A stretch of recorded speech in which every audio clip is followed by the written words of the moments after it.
Buhay na buhay ang isang Christmas tree sa Las Piñas. Totoong puno kasi ang ginamit na 40 taon na ang tanda. Panoorin yan sa report na ito.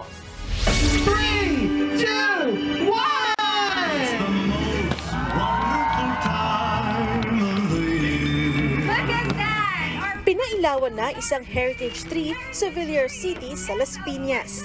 Feel na feel ang Pasko, lalo't may pa-fireworks display pa. Bukod dyan, mayroon pang performance mula sa Manila Philharmonic Orchestra.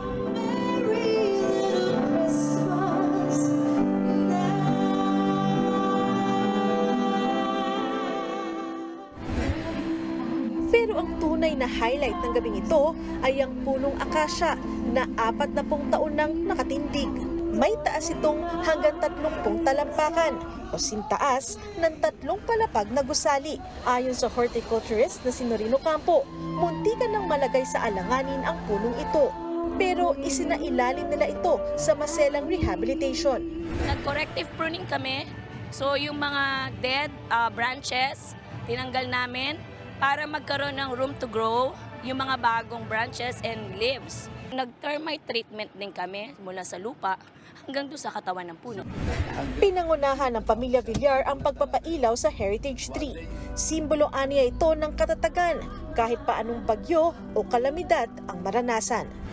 We chose a tree kasi di ba we committed that we will be planting 1 million trees at least here, and as we develop this area, kaya mabuti na simulan natin kung pumili tayo sa symbol ng isang tree. I understand that this is a 40-year-old tree.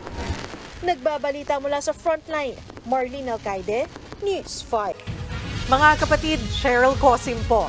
Iba na ang may alam at may pakialam sa panahon ngayon. Para sa tuloy-tuloy na balitaan sa Frontline, mag-follow at mag-subscribe sa social media pages ng News 5.